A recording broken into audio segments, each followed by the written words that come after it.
How you doing, sir? You good? Yeah, I'm alright. Can't complain. Yeah, you sound a bit tired. Yeah, I just I had a long ass trip to You had a tour, right? You was in Europe. layovers in the airport and stuff. Wow, So Saturday in Helsinki. crazy. You're the one that tours the most that I see. I've been fortunate enough to um to have that exposure. We all had the same exposure early on, and I was fortunate enough to dip off and be able to go back to the same markets that we did as a group. It's funny because in the very beginning, I wasn't that good of a performer. I learned real fast. I didn't have a lot of time, so my first show was probably like 1,500 people, and then it went from that to 2,200 people to like 50,000 people.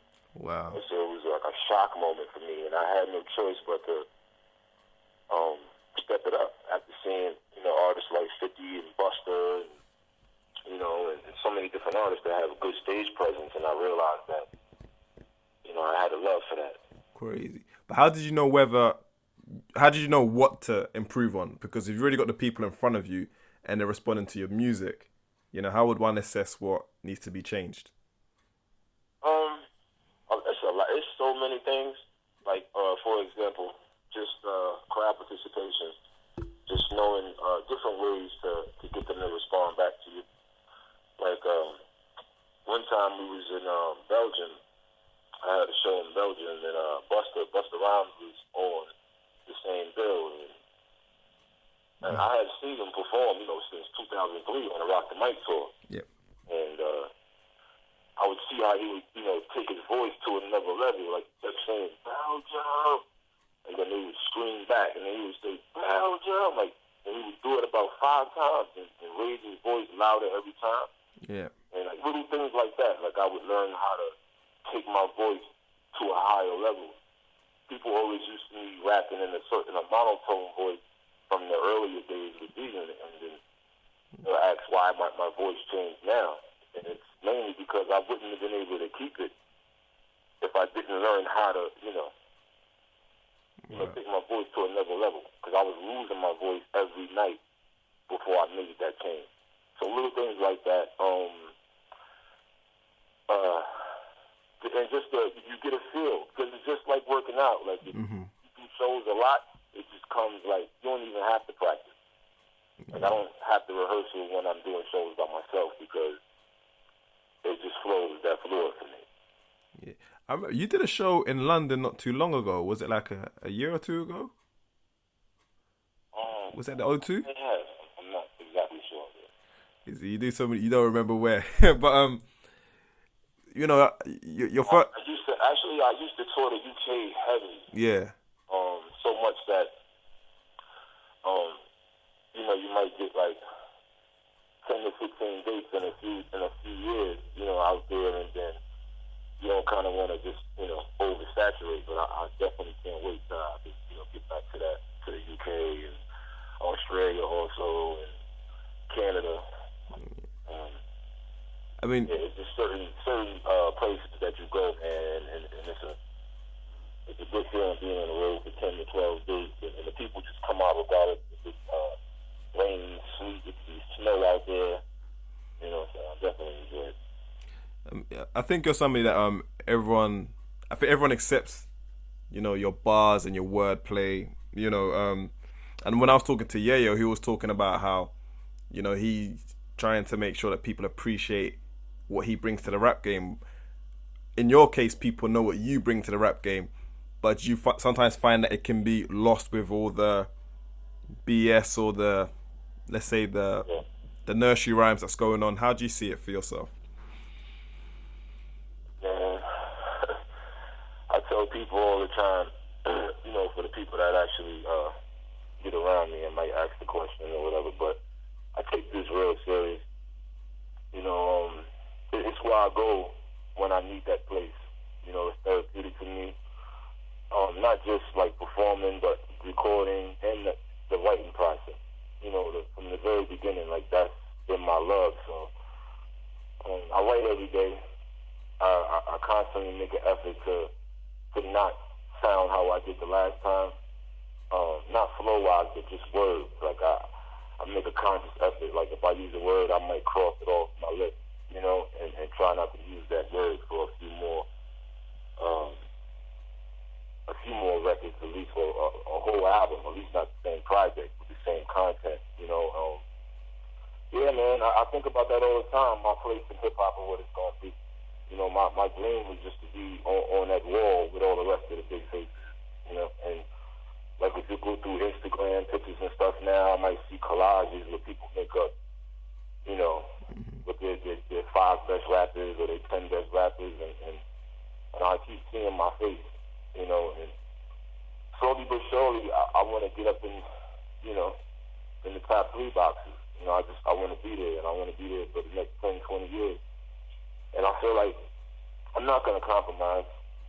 I told people that before. I'm not going to dumb down because I don't feel like it's possible for me to hit my peak if I did. You know, so if I lose a few people because I might have, you know, got a little technical or whatever, too good or whatever you want to call it, I'll take that. Because the response that I get from people, you know, when I bump into them it's nothing better than that, you know. That's what I do this for, is the reaction of the people and the respect of my peers. Do you know, it's actually interesting just hearing you speak, because everyone takes you as a, you know, your character seems laid back, but you really are really passionate about your art and your craft. And I think that sometimes, you know, from the demeanor, people may not all automatically get that from you. Just even talking about crossing off some words and not wanting to use them for the next few records. Like, most people won't even care about that type of detail. I mean, where does that come from? You know, is it just a passion? Is it just how you've always been when you're dedicated? To be honest, in the very beginning, I had a little TV, you know, small TV, and I used to sit in front of it all day and watch, you know, video music box, and luckily, like MTV, Dr. Dre and Ed Level was on there. They would have, you know, MTV raps and stuff, and I would just try to write my rhymes, you know, while I'm watching the video. You know, I would jot down stuff, and then I eventually graduated to getting like magazines, Double XLs and Source magazine and Vibe magazine, you know, and I would take them on and I would flip through the pages. And just get concepts and stuff, you know, through that. You know, if I see this, flip the page, I'll see Mercedes Benz, flip the page, it might be a gold chain, flip the page, it could be, you know, something else, and I would find ways to connect them all. That was like my poor man's TV. I would just keep flipping the pages so I wouldn't run out of ideas. And along with that, once I moved to the internet came, and then now they had sites that's posting your records. See, before, the only reaction you can get is off the street. Yeah. Or if you in the hood and you see somebody ride by a plane and shit, you know, you're doing the right thing. You're headed on the right path. Right. And the internet came, and these blogs and you know, these hip-hop sites that post your record, and now you see comments immediately. You see the response and what people feel as soon as you release the record. So it got a point where you get confused as an artist. You know, the business changes, the way they work music changes, everything. So it was I looked to my fans. Because, you know, obviously everybody in the record business, they don't have all the answers. The same way Kanye said, like, you ain't got the answers. Everybody doesn't have the answers. So I looked to my fans. I would start seeing comments, and some people would say, "Oh, I think you should do a more up-tempo beat," or "Oh, I think you should do this," or "Oh, I wasn't a Bench fan, but after this," you know. So little things like that, I would use those comments to fuel me. You know, like literally, like if there was 100 comments and half was all good and the other half was bad, my goal would be to make it 75 next time. You know, and then 85 next time, and to the point where it ain't no bad comments. And it was a period where it was resistance for me, maybe like 2007, I believe. And then now, if I go to sites, I see things like Top 5 Dead or Alive, PLK, Punchline King, you know, one of the greatest. I see things like that, and then every now and then you might get somebody who doesn't connect with your music, but it's about 9 out of 10 now. And that's what fuels me, you know, the people. That's crazy. That's that whole direct to consumer, almost like your A&R and your own projects with them, seeing the actual feedback as opposed to just being kept away and just listening to what radio says or the label. It's partly that, because I like people like Dr. Dre, like, you know what I'm saying, like icons, like, he's like so big, and he'll make a beat, go to the club and listen to it, like, you know, and see how it reacts in the club before he might use it, you know. So you got to use that to your advantage. So I just try to do that, and the other half of it is willing it, man. I just believe that. I believe that you can will this shit. Like, don't nothing happen for no reason, and you know, you wake up every day and you go to sleep every day with that on your mind, and you know, put all your energy into that. I believe that good things happen. Right. So, you know, you could get on. Anybody could get on, and you could have a record that could have success. But how long you stay here will basically be determined your ambition and what you want from it. I tell people all the time, don't play with music, because it should have played with you after a while. You can't come into the game thinking you're just going to hustle it and get some money. What happens when you start to love it now? Yeah. People say about your music are going to hurt you. The same things that didn't hurt you when you didn't care about it are going to affect you when you actually do fall in love with music. That's a jewel right there, man. That's crazy you say that, because it does seem that a lot of people see it as a hustle. You know, it's just check in, check out. Women, jewels. Yo, I'm trying to get this money. You know what I'm saying? And then what happens when your homeboy starts saying, yo, that shit is fire? And then people around the world start embracing your music. I'm pretty sure they're going to change.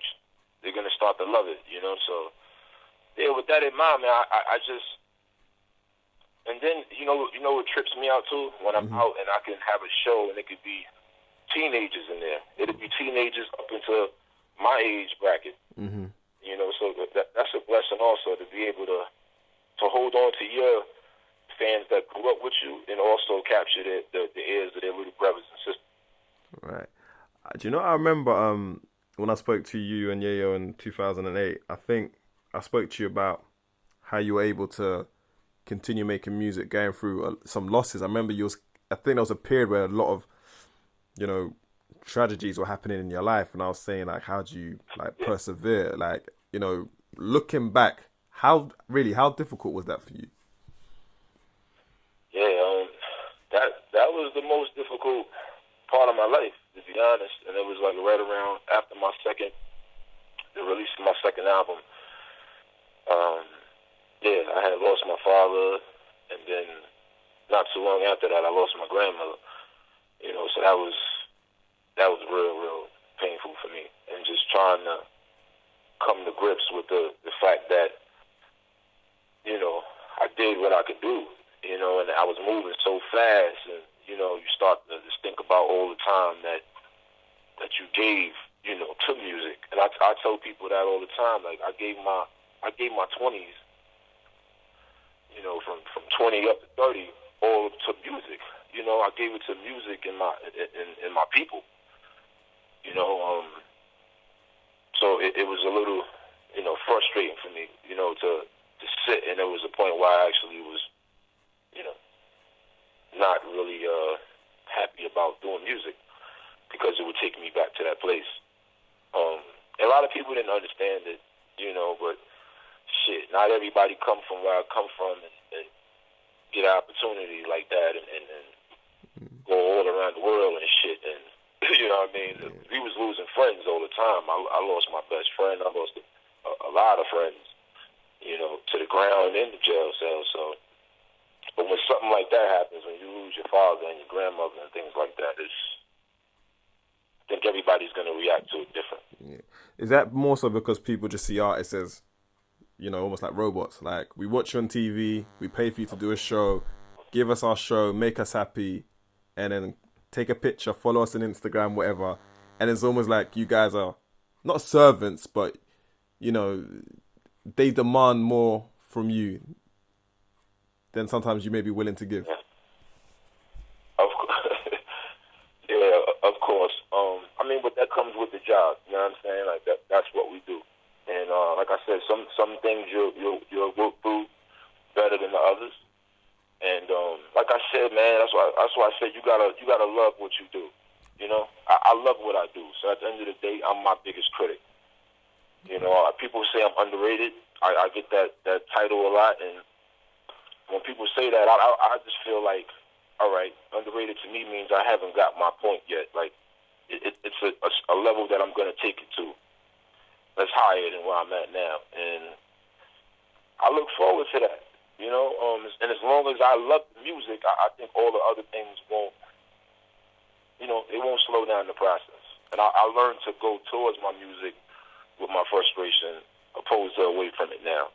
So anytime if I'm happy, if I'm angry, if I'm whatever it is, I use it all and put it to my music, you know, to get that raw emotion out of it. And because what I realized, like when I was doing punchlines and stuff, like maybe all the time, like nobody tattoos punchlines. You're not gonna run into a fan with a tattoo of a punchline. Okay. But when you change your content and you say your subject matter is some real shit and it's really connecting with what people are going through on a day-to-day basis, then you might see a tattoo. Right. When I dropped Failure Is No Option, the name alone is inspirational. You know, so I started seeing tattoos. I see people with the Cold Corner tattoos, with the Statue of Liberty covering the face and quotes from out the mixtape. So I can't help but want to do that more because I want people to hold on to some lines that you said that's inspirational, like not just a witty punchline that made you go, ooh. You know, so as an artist, you know, people are going to want things from you. You know, they can't get everything from you. You know, I tell people all the time, like, man, I don't know how lucky y'all are. Like, you could tweet your favorite rapper. You could just tell them how you feel. I couldn't even tell Biggie how I felt. Or, you know what I'm saying? Like, it's true. You're, like, very privileged right now. So it's true.